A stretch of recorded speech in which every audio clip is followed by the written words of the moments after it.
Amém? Joel capítulo 2. Aleluia.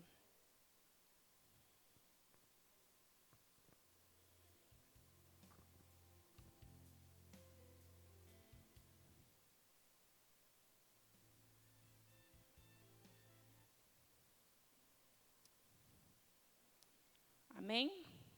Alguns abram sua Bíblia, outros liguem sua Bíblia, né? Tudo bem. Então, vamos lá. Joel capítulo 2, nós vamos ler 2 trechos, do 12 ao 16. E depois nós vamos ler do 28 a 30. Então, vamos primeiro lá. Joel capítulo 2, versículo 12. Amém? A palavra do Senhor diz assim: ainda assim, agora mesmo, diz o Senhor, convertei-vos a mim de todo o vosso coração, e isso com jejum, e com choro, e com pranto, e rasgai o vosso coração, e não as vossas vestes, e convertei-vos ao Senhor, vosso Deus, porque Ele é misericordioso, compassivo, tardio em irar-se, e grande em beneficência, e se arrepende do mal. Quem se sabe, se voltará e se arrependerá e deixará após si uma bênção em oferta e manjar e libação para o Senhor vosso Deus. 15. Tocai a buzina em Sião, santificai-vos em jejum, proclamai o dia da proibição. 16. Carregai o povo e santificai a congregação. Ajuntai os anciões, congregai os filhinhos e os que mamam. Sai o noivo de sua câmara e a noiva do seu tálamo. Agora nós vamos ler o 28, amém? Passa lá para o 28. Diz assim: e há de ser depois, derramarei do meu espírito sobre toda a carne. Vossos filhos e vossas filhas profetizarão, e vossos velhos terão sonhos, e vossos jovens terão visão. E também os vossos servos e vossas servas naquele dia derramarei o meu espírito e mostrarei prodígios no céu e na terra, sangue e fogo e colunas de fumaça. Amém? Glória a Deus. Essa palavra ela é muito conhecida. Eu gosto muito dela. Quando fala que os nossos velhos sonharão, os nossos jovens terão visões. É uma palavra muito forte. Mas para que isso aconteça, nós precisamos ter algo profundo. Eu quero declarar aqui diante de vocês, eu falei com o pessoal da intercessão. Quando Deus gerou essa palavra no meu coração, eu quero dizer para você que eu sofri demais. Porque eu não trouxe hoje para vocês uma palavra animada, de alegria. Não. A palavra hoje é de choro, é de pranto, é de arrependimento, é de voltar onde caiu e se erguer. É tirar tudo aquilo que você tem ainda impregnado de pecado e se erguer diante de Deus. Lidiane, mas eu fiz encontro. Lidiane, eu ministrei no encontro. Pois é, mas somos sujeitos a pecar da hora que amanhece à hora que anoitece. Amém? E infelizmente, pecados do dia a dia, recorrente, têm destruído o caráter de muitos cristãos. Porque muitas vezes a gente se preocupa com um pecado gigantesco, enquanto pecados pequenininhos têm nos consumido. E talvez nós temos vivido esse momento de sentir uma presença de Deus muito forte. E eu concordo, porque quando nós chamamos o Espírito Santo, ele vem. Mas eu ouvi uma frase muito forte de uma pastora, que ela falou assim, que eu perguntei para ela assim: pastor, e esse povo que aceita Jesus? Mulher, mas não tem uma vida assim, muito de crente assim. Aí ela olhou para mim e disse assim: tu conhece muita gente? Eu, sim, mas tu tem intimidade com poucos. Verdade, ela disse sim. Muitos vão para o céu, mas não vão ter assunto com Jesus. Durante muito tempo, eu, Lidiane, me contentei em dizer assim, se eu estiver no céu, tá bom. Mas Deus tem gerado no meu coração que eu não quero chegar no céu simplesmente para olhar os anjos adorando ao Senhor e uma galera falando com Ele e eu não ter assunto com Ele. Do que adianta tu ir numa festa de aniversário se tu não conhece o aniversariante? Não conhece ninguém. E é sobre essa intimidade que vem pelo arrependimento. Se você prestar atenção, todas as vezes em que você peca diante de Deus, e eu não estou falando de pecadão não, estou falando de pecadinhos. Quando você vai orar, a luz vermelha acende.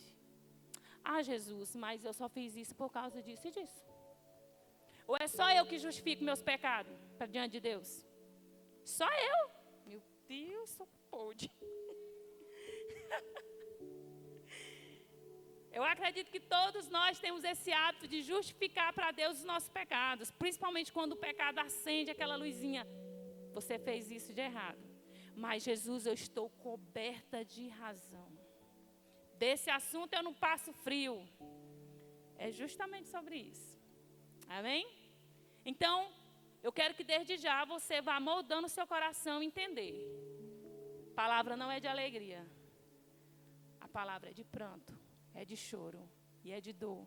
Mas eu quero te dizer, quando terminar esse culto, eu tenho certeza que o arrependimento sendo gerado vai trazer um avivamento de uma alegria genuína e verdadeira, que não será mais passageira, mas você vai viver constantemente no avivamento. Amém? Glória a Deus. Aleluia. Eu queria citar 5 pontos para que nós tenhamos um avivamento genuíno. Amém? Mas antes disso eu queria lhe contar uma história. Nós lemos o versículo 2, o capítulo 2, dos versículos 12 a 16, 28 a 30. Mas no capítulo 1, quando você chegar em casa, você pode ler. Eu gosto desses livros curtinhos, porque é impressionante a mensagem que eles trazem. E você, em 1 hora, você consegue escutar Deus falando, do início ao fim da história. No capítulo 1, Joel descreve, numa parábola, uma destruição apocalíptica. Ele começa a falar que a plantação de Jerusalém está lá. Mas de repente, o povo de Deus não está atento. E ele diz assim, que veio o cortador. O cortador, vou logo explicar para vocês o que é o cortador. O cortador é como se fosse uma lagarta que vai se transformar em um gafanhoto. E ela corta as folhas. Então veio o cortador e destruiu tudo que pôde.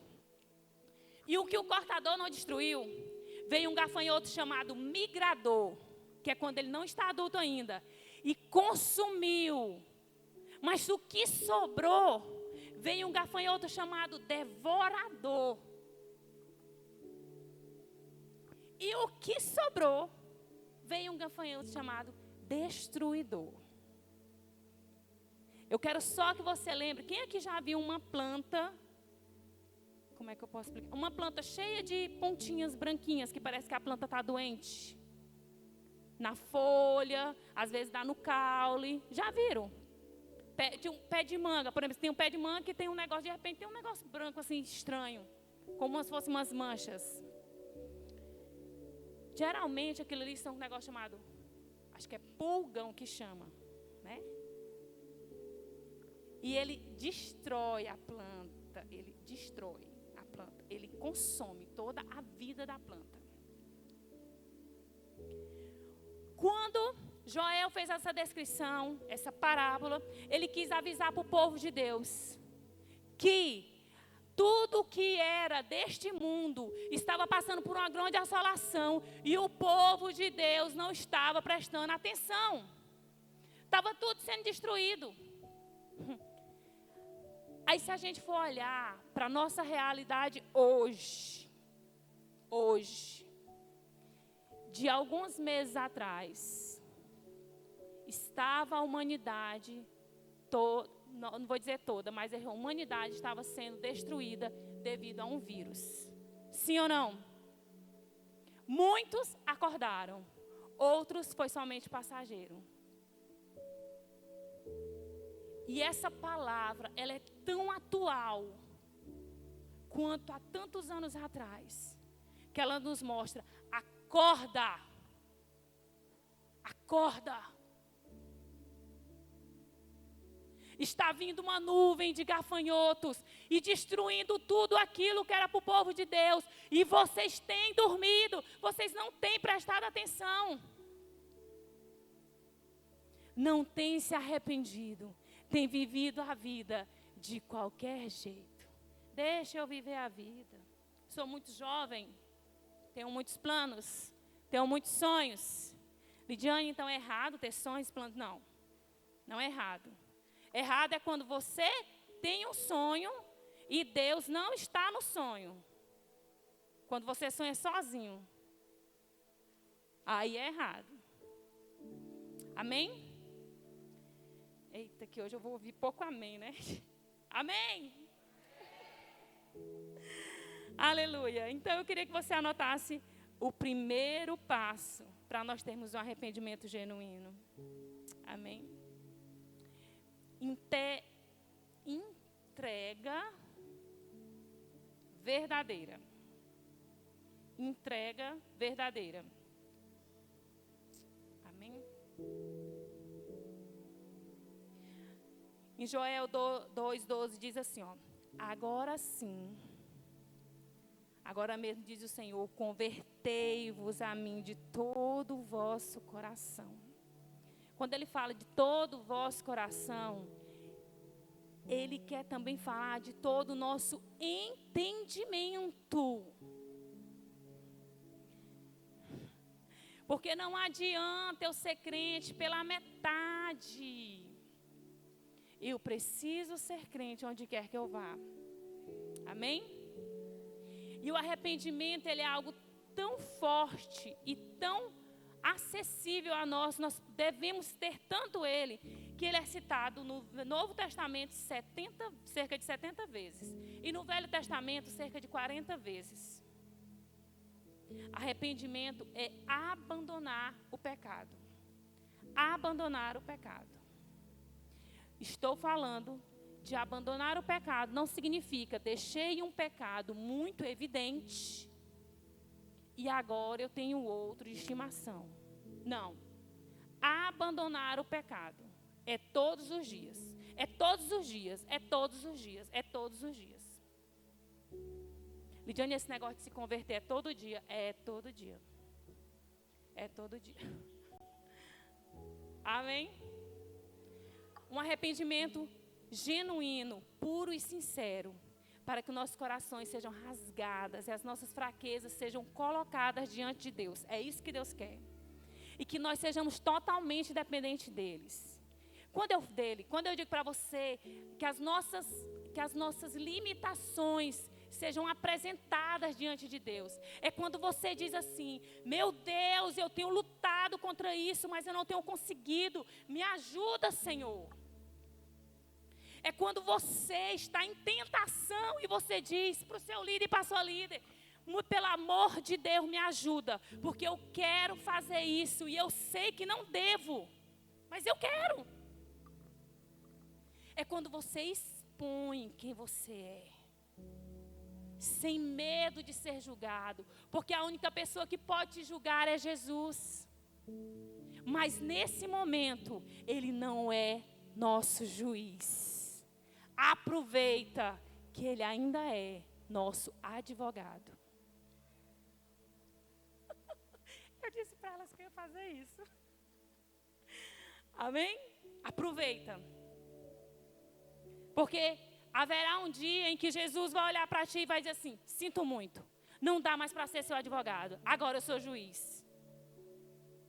Então aproveite que Jesus ainda é seu advogado. Lídia, mas tu está falando de nós ser santo? Tô. Mulher, mas santo só Jesus. Isso mesmo. E ele veio na terra e viveu como todos nós, para mostrar para mim, para você, que dá certo. É muito difícil, eu sei. Ele nunca disse que ia ser fácil. Ele disse assim, no mundo tereis aflições. Mas dá certo. Amém? Próximo tópico. Nós temos que ter jejum, lamento e pranto. Jejum, lamento e pranto. É o segundo ponto.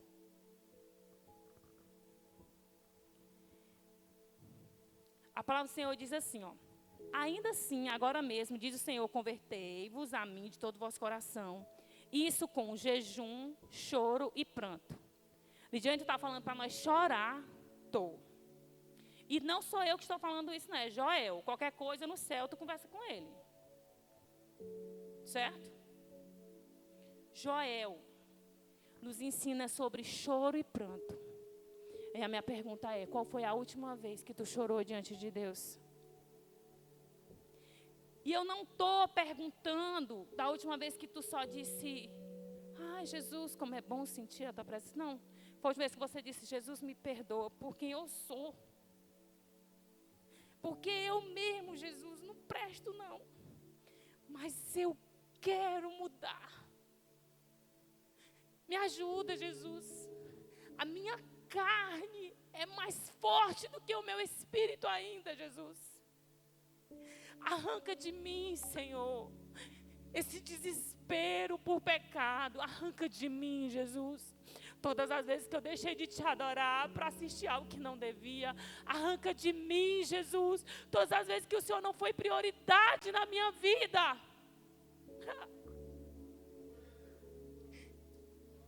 Essa noite o meu convite para você é para que você realmente diga, Jesus, eu não sou nada. E eu preciso de ti, porque se eu ficar sem ti, Jesus, eu morro.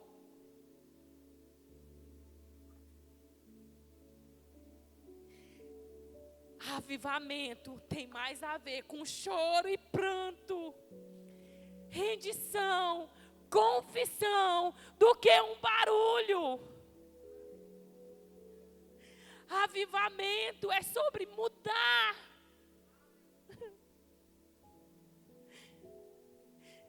É bom demais quando a gente está naquele mover, é bom demais. Mas esse mesmo mover, tem caminhado com você para casa, tem caminhado com você para a escola, tem caminhado na sua família, tem caminhado no seu trabalho, tem caminhado com você.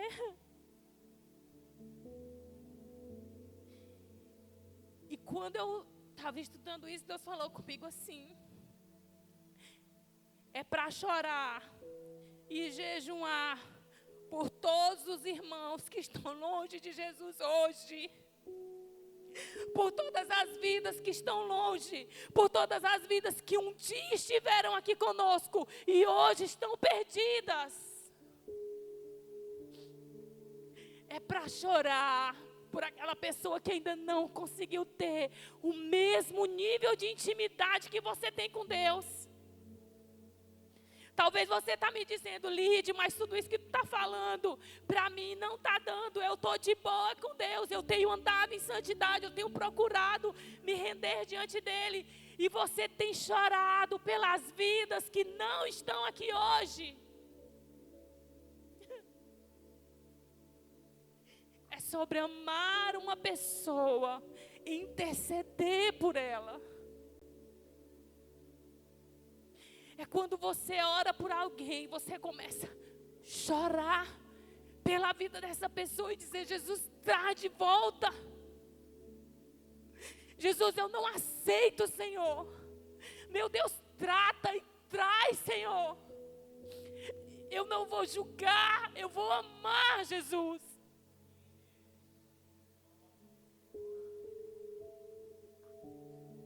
Eu não vou longe, não. Durante essa pandemia, quantas pessoas se afastaram de Jesus e da igreja? E será que nós estamos mandando menos oi? Eu amo você. E Jesus ama muito mais? Ou será que simplesmente não faz parte mais do meu rol de amizade?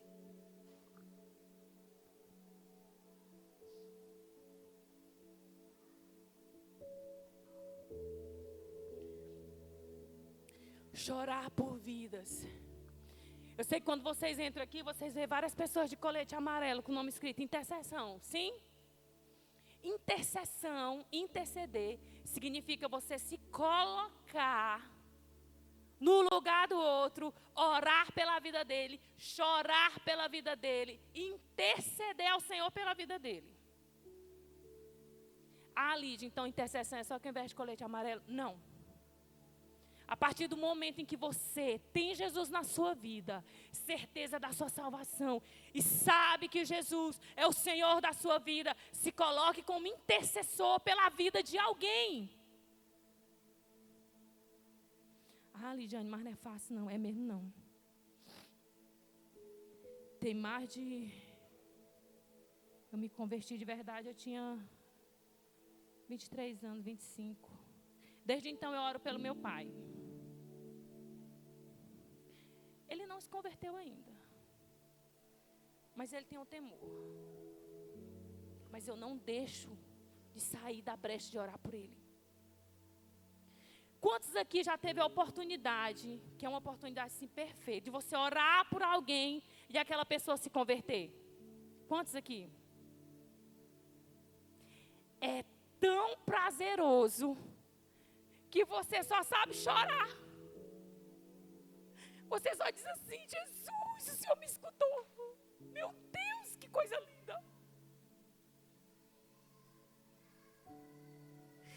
Se você já tem a salvação, você quer ela só para você. E as outras pessoas que não foram alcançadas, um dia você estava longe e você foi alcançado pelo amor de Jesus. Uma vez uma amiga minha falou assim, que não entendia os crentes. Eu falei: por que, mulher? Porque dá a impressão que vocês têm ciúme do Espírito Santo. É como se ele não pudesse habitar em outras pessoas. Eu disse: não, gata, é o contrário. É ele que tem ciúme de nós. Ela disse: por que você? Eu disse: não, não são todos. Talvez tu conheceu um crente específico que não queria que você conhecesse Jesus. Mas geralmente quando a gente tem Jesus, a gente quer propagar Jesus para que todos tenham essa mesma alegria que eu. E quando fala jejum, lamento e pranto, é pela nossa vida, mas pela vida de alguém. Quantos aqui conhecem alguém que dessa igreja que está desviado? Quantos aqui conhecem alguém de outra igreja, talvez do seu trabalho, de outro lugar, que está desviado hoje?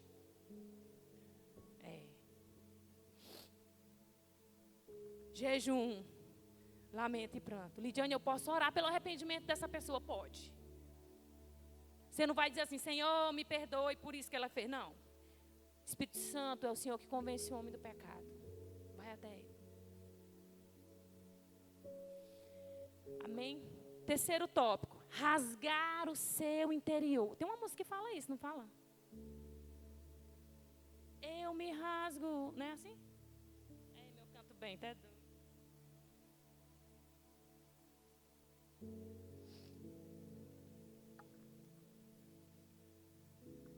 Rasgar o seu interior é se expor para ser curado. É trazer a luz aonde há trevas em nós. Joel 2,13 diz assim: rasgai o vosso coração e não as vossas vestes, convertei-vos ao Senhor vosso Deus. O que quer dizer isso? No Antigo Testamento, uma pessoa, quando ela estava em pecado, inclusive você talvez vai ver isso falando sobre, se eu não me engano, Davi, quando ele peca, ele rasga as vestes, veste uma roupa de saco e se humilha diante de Deus. Na frente de todo mundo tinha que ver naquela época. Joel, olha só como Deus é perfeito.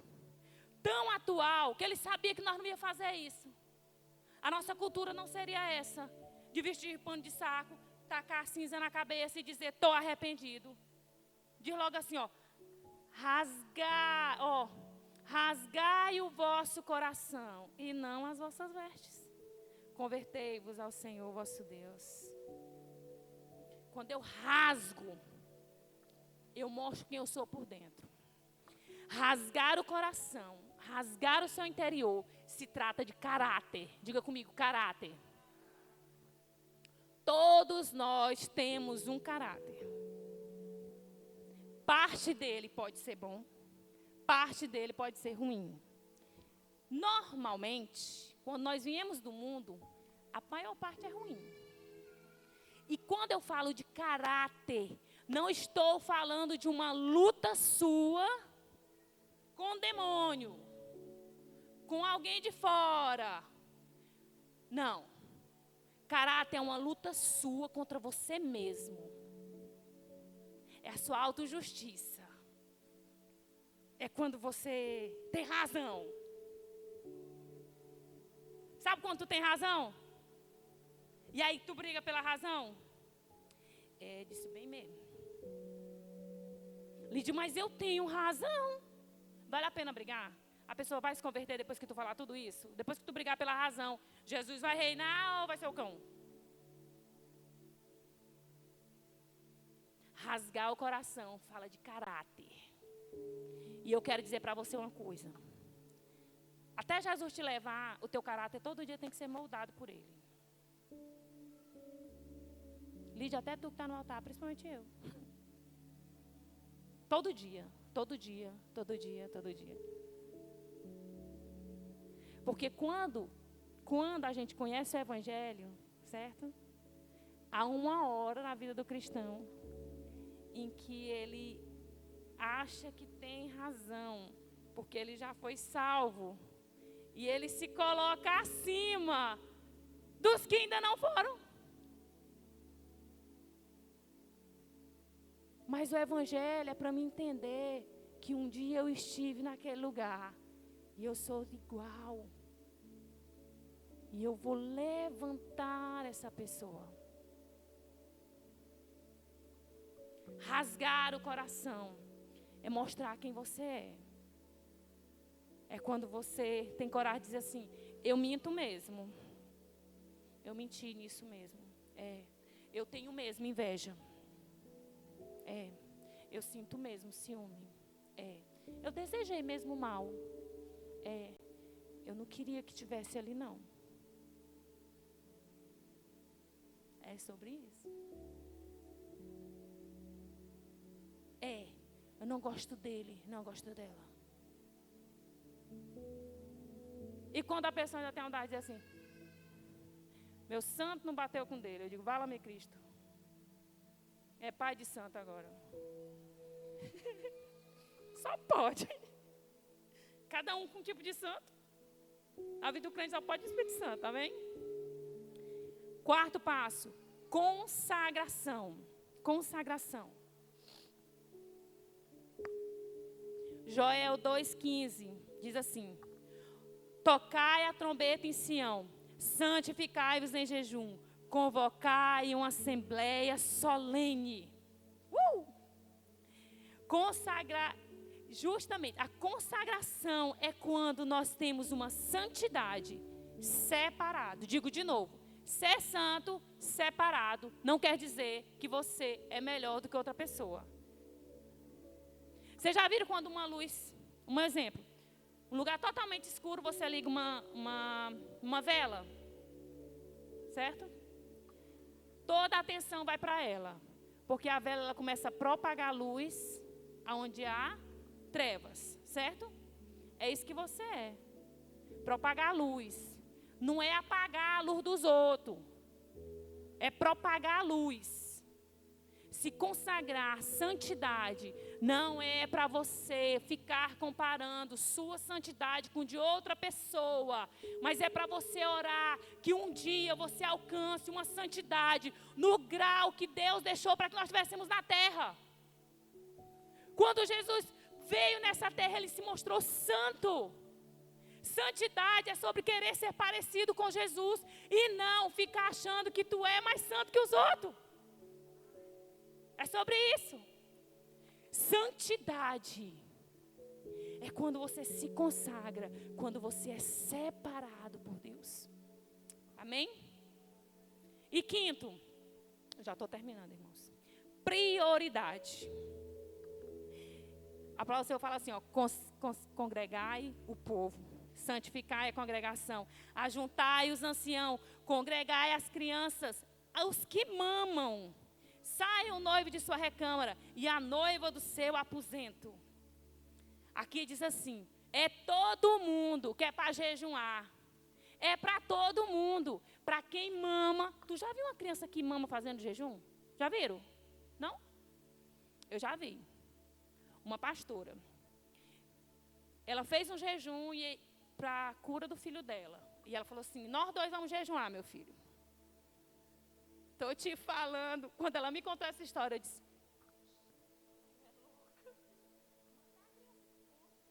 recém-nascido. Ela só amamentava ele das 6 da tarde às 6 da manhã. Durante o dia, nem ela, nem ele comiam. E Deus curou. Parece loucura? Parece. Mas Jesus gosta mesmo é dos doidos.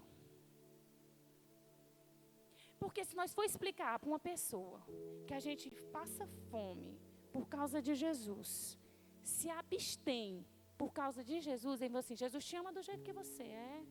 Aí você diz, pois é por isso mesmo que ele quer me ajeitar. Né? E aqui a Bíblia é muito clara. Congregai o povo, ou seja, chama todo mundo junto. Santificar a congregação, todo mundo vai se limpar dos seus pecados. Ajunta os velhos vão fazer jejum. Chama as crianças, os que mamam, os noivos nas recâmaras. Isso aqui fala, sabe de quê? Recém-casado. Naquela época, o recém-casado, eles... Até hoje, na verdade, né? Quando casa, eles passam uns dias assim, longe da sociedade. Mas, geralmente, quem tem função ou trabalha... Um noivo, quando ele trabalha, acho que ele tem... 3 dias ou 5 dias, né? De recesso? 3 dias. E aqui ele fala sobre o quê? Ó? É todo mundo, dependendo do que tu esteja fazendo. É para todo mundo jejuar. É para todo mundo se consagrar. É para todo mundo chorar. É para todo mundo prantear. É para todo mundo pagar um preço. É para todo mundo ser moldado. É para todo mundo. É para todo mundo. E aí eu te pergunto, onde estão as suas prioridades? Ah, Lídia, minha prioridade é a minha faculdade. Não. A minha prioridade agora é fazer um curso de inglês. Eu preciso fazer o curso de inglês, mulher. Não dá para me ficar mexendo com nada na igreja. Não dá. Não posso ir aos cultos, não posso fazer isso, não posso... É a minha prioridade. Cristo deve ser sempre a nossa prioridade, acima de todas as coisas nessa terra. Lidiane, até acima do seu casamento, acima do meu casamento é Cristo. Acima dos seus filhos, acima dos nossos filhos é Cristo. Acima da minha vida é Cristo. Cristo sempre deve ser a nossa prioridade. Sempre. Amém? Nós estamos ocupados demais, fazendo coisas para Jesus. Sem Jesus. Dá para entender? Ocupado demais fazendo coisas para Jesus. Sem Jesus. Talvez tu está fazendo um grande movimento, mas tu perguntou para Jesus se era isso que ele queria. Me diz, mas eu estou fazendo certo, eu estou dando cesta básica. Tu perguntou para Jesus se era isso que ele queria.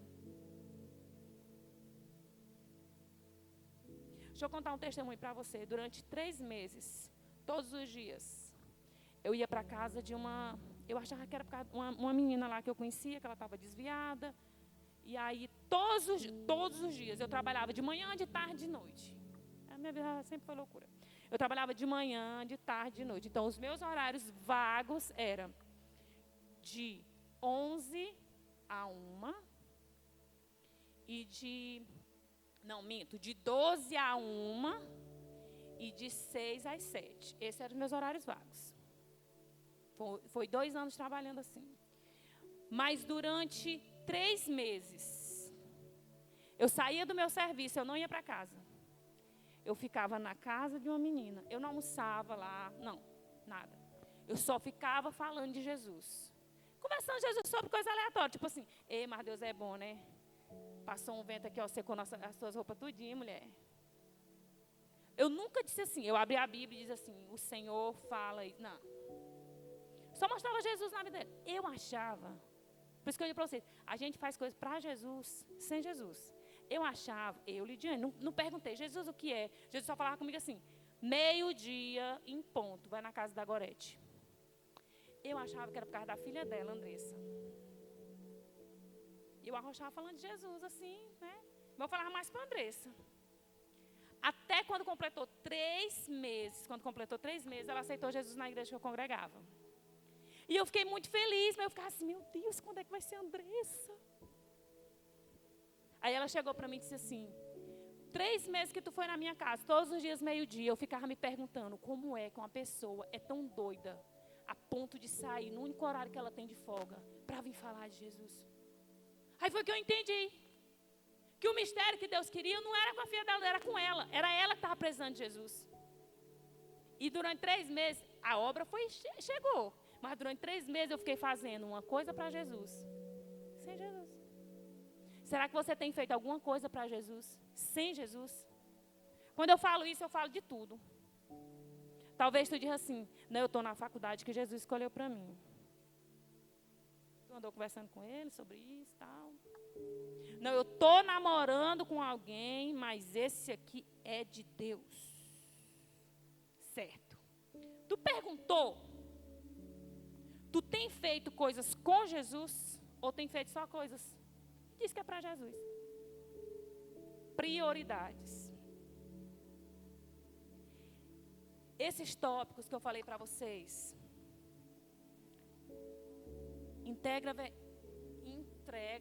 toda vez que eu sei errado, entrega verdadeira, jejum, lamento e pranto, rasgar o seu interior, se consagrar e colocar Jesus como prioridade, são os passos que nos levarão a um arrependimento, e quando nós nos arrependermos, Lidiane, tu está falando de quê? De tudo, meus irmãos, de tudo. Quando nós nos arrependermos, a palavra do Senhor diz assim, em Joel 2:28, até o 32, que nós vamos ver, diz assim, e depois que vocês se arrependerem, e depois que o coração de vocês serem rasgados, e depois que vocês jejuarem, e depois que vocês prantearem, e depois que vocês realmente estiverem na minha dependência, diz assim, ó, derramarei do meu Espírito sobre todas as pessoas. E os seus filhos e as suas filhas profetizarão, os velhos terão sonhos, os jovens terão visões, até os servos e servas derramarei do meu Espírito naqueles dias. Manifestarei maravilhas no céu e na terra, sangue, fogo, nuvens de fumaça. O Senhor, o sol se tornará em trevas, a lua em sangue, antes que venha o grande dia terrível do Senhor. E todo aquele que invocar o nome do Senhor será salvo. Amém?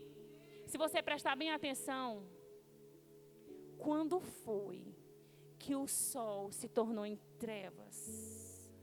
Tu lembra? A última vez?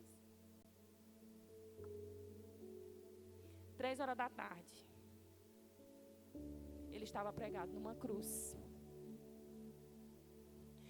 derramando todo o sangue dele por mim e por você. E a Bíblia diz que quando transpassaram o lado dele, que não tinha mais sangue, só saía água. Que ele realmente tinha morrido, que ele disse, Senhor, eu te entrego o meu espírito. A palavra do Senhor diz que houve um grande terremoto. E que o sol desapareceu, tudo se tornou em trevas. Joel está falando aqui do dia em que Jesus morreu na cruz por mim e por você. Mas ele nos alerta, ele voltará e haverá o dia em que o sol se tornará em trevas novamente. E se nós nos arrependemos agora, o avivamento virá sobre nós. E no dia em que ele voltar, ele vai dizer para mim e para você, pode entrar, meu filho, eu te conheço, eu te conheço.